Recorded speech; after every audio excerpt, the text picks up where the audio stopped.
Güçlerimiz ve kusurlarımız birbirinden ayrılamaz. Güç ve madde gibi. Onlar ayrıldığında insan bir hiçtir. Nikola Tesla.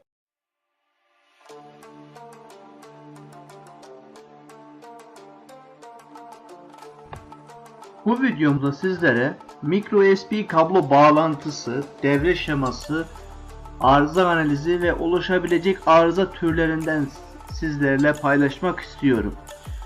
Şimdi size USB kablo bağlantısını gösteriyorum. Burası USB kablo bağlantısı, şu alt kısım. Tabi burayı anlatmayacağım çünkü daha önceden sizlerle nasıl yapıldığı hakkında video çekimi yapmıştık.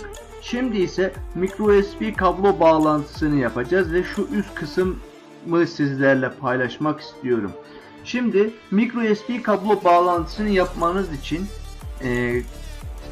soketinizi şu şekilde ters çevirdiğiniz zaman şöyle çentikleri görüyorsunuz. Bu çentiklerden şu kısım birinci pin, ikinci pin, üçüncü, dördüncü ve beşinci pin bulunuyor. Buna göre bağlantılarını yapmanız gerekiyor. Şu yan kısımda şurası bağlantısının nasıl yapıldığını sizlere göstermek amaçlı yapılmıştır. GND birinci pinimiz GND pinidir ve GND pini birinci ve ikinci pin arasına 910K'lık bir direnç bağlıyoruz. Bu 910K'lık direnç bağlamamızın sebebi gerilim değeri 5 voltun üzerinde ise bu gerilim değeri direnç üzerinden GND yani eksiye gidecek ve oluşan fazla gerilim direnç üzerinde ısı olarak harcanacaktır. Data artı 3. pinimiz data artı kablosudur. 4. pinimiz data eksi kablosudur. 5. pinimiz ise artı 5 volt kablosudur. Bağlantıyı burada sizlerle paylaştım. Şimdi ise microUSB kablo bağlantısını sizlerle nasıl yapıldığını göstereceğim. Ama şunu söylemek istiyorum ki çoğu microUSB kablosu farklı şekilde bağlantılar olabiliyor ve bu şekilde bağlantısı olmayabilir. Genelde dandik microUSB kablo bağlantısında bu şekilde bağlantıyı yapabilirsiniz. Diğer microUSB kablo bağlantılarında zaten devre kartları vardır. Bu küçük devre kartları vardır üzerinde. Lehimlenecek yerler bellidir. O lehimlenecek yerlere lehimlediğiniz zaman doğru şekilde microUSB'niz çalışacaktır. Fakat lehimlerken dikkat etmeniz gereken lehimi olabildiğince az kullanmanız gerekiyor.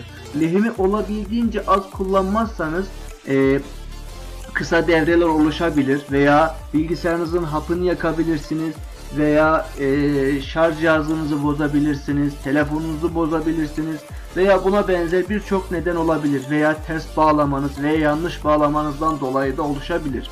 Şimdi ise nasıl bağlandığı ile ilgili videomuza geçelim. Elimizdeki microUSB kablomuzu tamirinden bahsedeceğim. microUSB kablomuz günümüzde genelde çoğu telefonun microUSB'ye dönmesi ve microUSB üzerinden şarj olması veya veri aktarımı sağlanmasından dolayı ve ince bir yapısı olduğundan dolayı böyle bir şarj soketi yapmışlar. Biz de bunun tamirini yapacağız. Tabi tamirini yapmadan önce söylemem gereken arıza ve analizini yapacağımız zaman iki türlü arızası oluyor microUSB'mizin. Birincisi microUSB'mizin normal kablo kısmından kopabiliyor. Şuradan kopabiliyor. İkinci bir husus da microUSB'nin iç kısmındaki ağzının bozulmasından dolayı olabiliyor. Peki çözüm olarak ne yapılması gerekiyor? microUSB'mizin buradan sıkıntısı varsa direkt bağlantısını yapabiliriz. Ama diyelim iç kısımda ağız kısmı bozulmuş ise bu sefer elinizde farklı bir microUSB ağız soketinizin olması gerekiyor ki değişimini yapabilirsiniz. Şu anki elimde tutmuş olduğum micro USB nasıl diyeyim size, bozuk. Şöyle göstereyim size. Ağız kısmı kullanılacak durumda görünmüyor. Bu yüzden şu kısmını keseceğiz ve elimizdeki micro USB bağlantısını ona göre yapmaya çalışacağız. Şimdi şu kısmını keselim. Şimdi ise arkadaşlar gördüğünüz üzere kablonun ucunu kestik. Ucunu açtık arkadaşlar. Ve elimde görmüş olduğunuz parçalar bunun micro USB kısmına ait. Ve şu an kullanılacak bir durumda değil. Şimdi şu kısmını soyalım.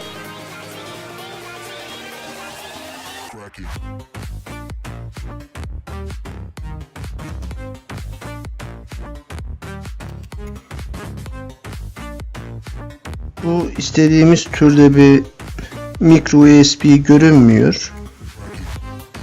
O yüzden başka bir tane micro USB bakmamız gerekiyor. Bu bir micro USB istediğimiz türde değil. Çünkü sadece artı ve eksi kabloların bağlantıları var. Diğer şeylerin yok. Artı data ve eksi data bağlantıları yok. Şimdi başka bir micro USB bakayım. Şu an elimdeki de uygun olmadığı için şöyle bir micro USB bulduk. Şimdi bunu kesip bakalım uygun olup olmadığını.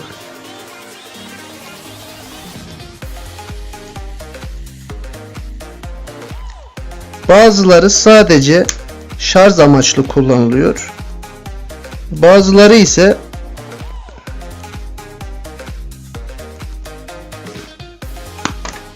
şarj dışında artı ve eksi data kabloları üzerinden seri veri aktarımını sağlıyor. Şimdi şu micro USB'mizi bir açalım. Her micro USB'nin içerisi veya devre kartı farklı olabilir. Mesela orijinal bir Samsung micro USB'si şöyle bir devre kartının üzerinde lehimleme yerleri de var. Buradan direkt lehimlerseniz herhangi bir sıkıntı olmaz. Şu an kameradan görünebiliyor mu? Şöyle mesela silikondan belki görünmeyebilir ama lehimlenme yerleri görünüyor. Bu lehimlenme yerlerini lehimleyip silikonlayabilirsiniz. Kolaydır o. Ama her micro USB öyle değil. Mesela dandik bir micro USB aldığınız zaman böyle devre kartı değil de normal böyle, nasıl diyeyim size, şöyle tel teldir. Her teli ayrı ayrı lehimlemeniz gerekecek. O şekilde söyleyeyim size.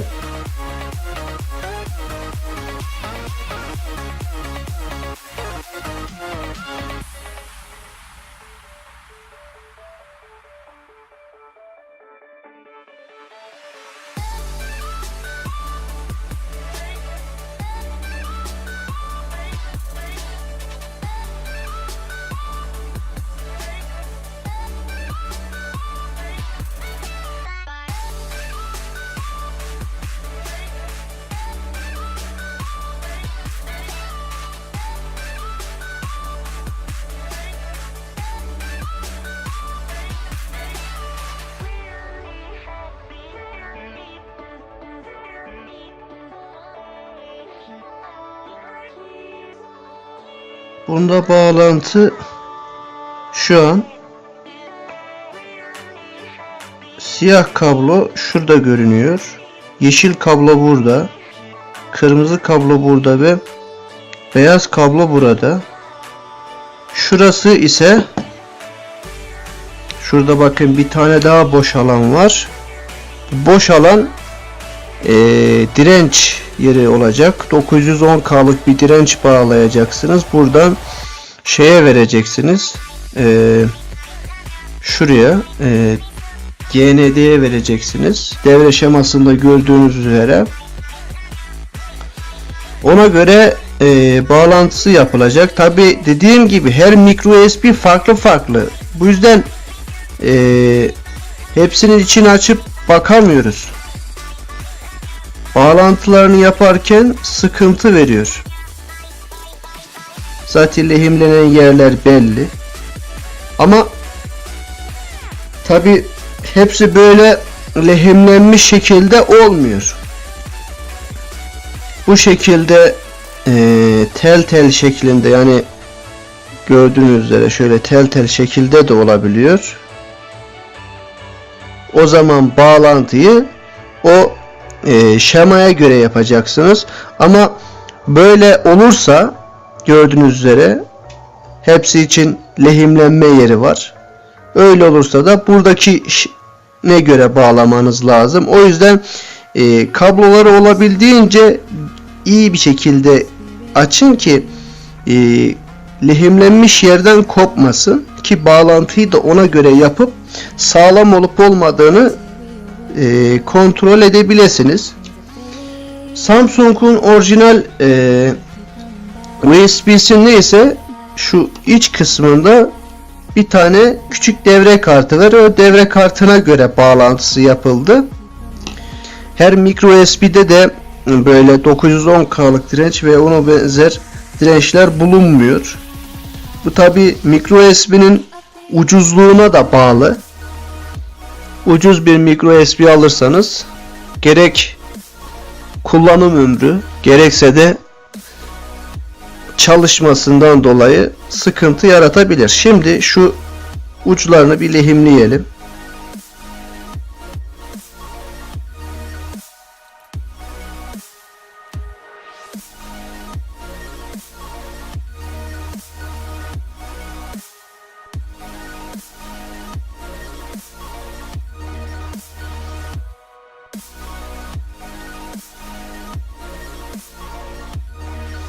Şimdi burada beyaz olan kısmı lehimini sökelim ve beyaz olan kablomuzu oraya lehimleyelim.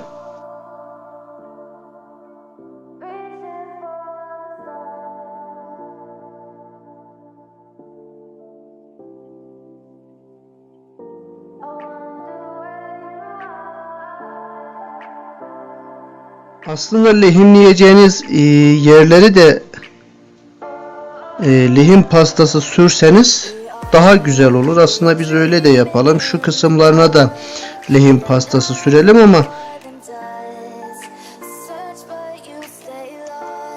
şöyle biraz aslında sürelim. Şuraya da birkaç lehim pastası, sağlıklı lehim olsun. Şöyle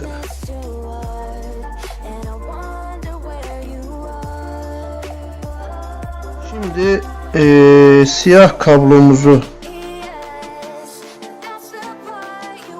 çıkaralım ve siyah kablomuzu lehimleyeceğiz.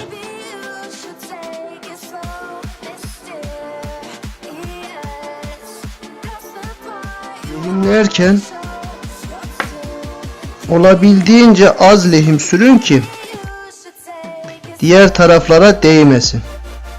Diğer taraflara eğer değerse istenmeyen durumlar ortaya çıkabilir. O yüzden dikkatli bir şekilde bu işleri yapın. Lehim yaparken lehim yapmasını bilen arkadaşlar lehimi yapsın. Lehimi olabildiğince az kullanmaya özen gösterin. Şu an artı data kablosunu söktüm.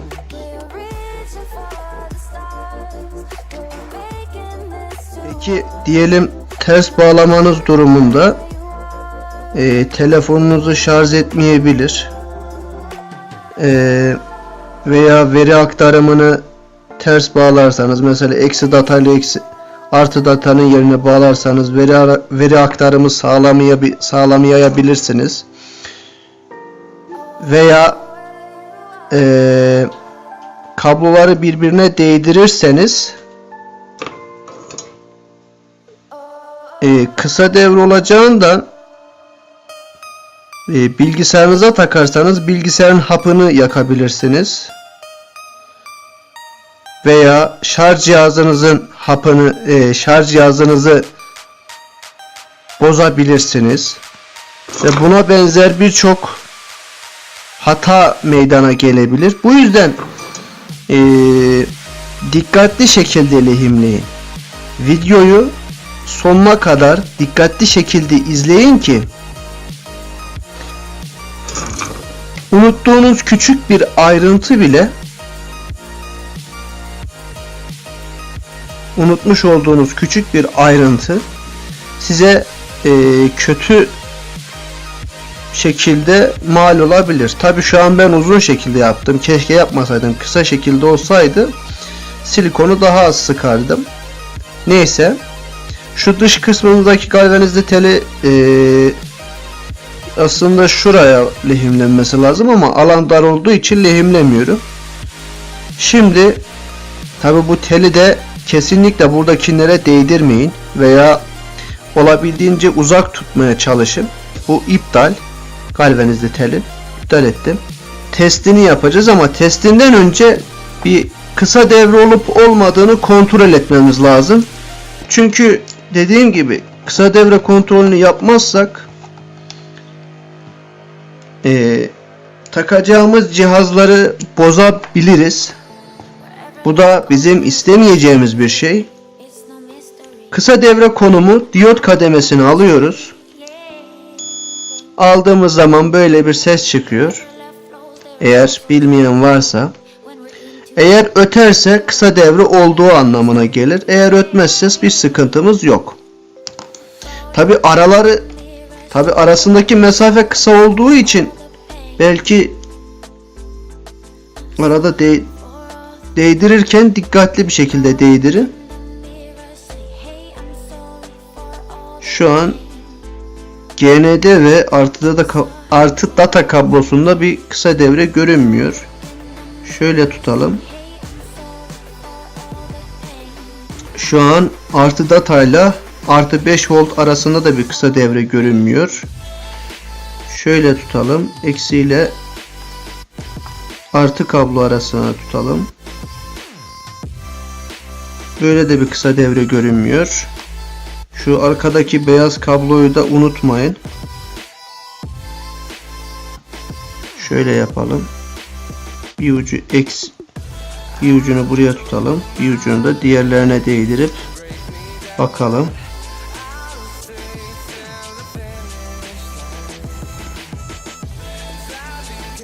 Evet, bir sıkıntı görünmüyor şu anlık.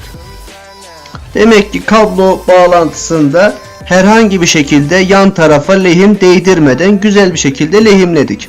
Şimdi kontrolünü yapacağız ve çalışıp çalışmadığını kontrol etmemiz gerekiyor arkadaşlar.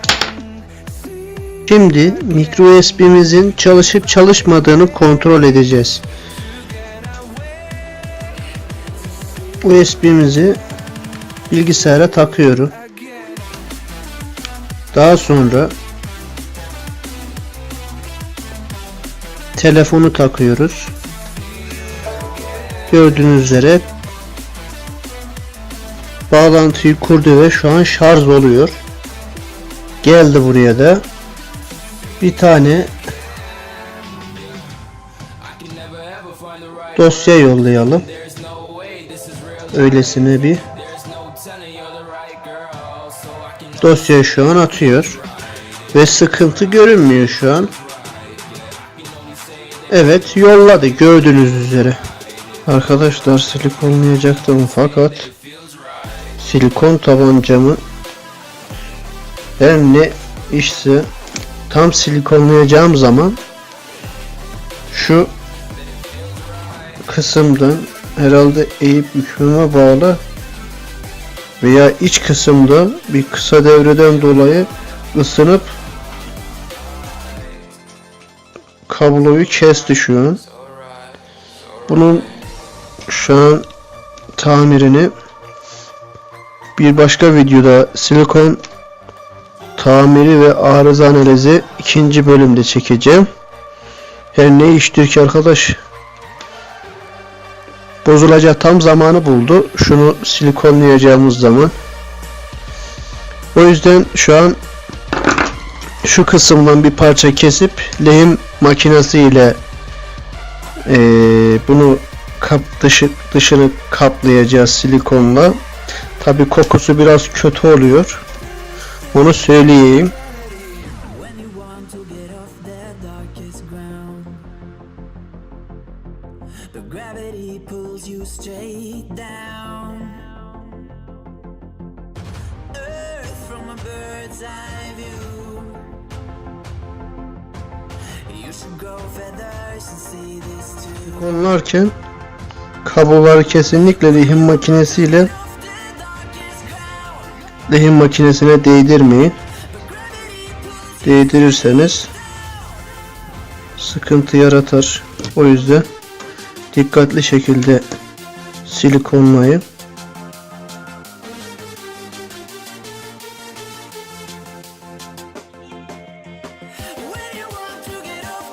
Donmasını bekleyelim. Silikonu lehim makinesiyle yaptıysanız kesinlikle ucunu lehim pastası ile ve lehim teli ile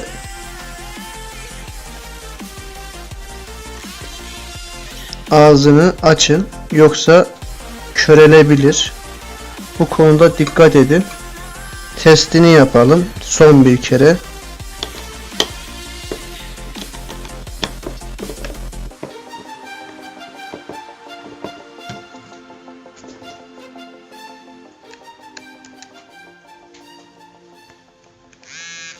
Gördüğünüz üzere şarj oluyor. Sorun yok. Şunu söylemek istiyorum. Son olarak makaronu buradan geçiriyoruz ve çakmak yardımıyla ısıtarak orijinal bir hale gelmesini sağlıyoruz. Makaron neyse, ne olduğunu bilmeyen arkadaşlar için şu an bir videoyu izleteceğim. Orada makaronun ne olduğunu öğrenmiş olursunuz. Makaron, lehimlemiş olduğunuz bir bakır teli yalıtmak için kullanılır. Görüşmek üzere.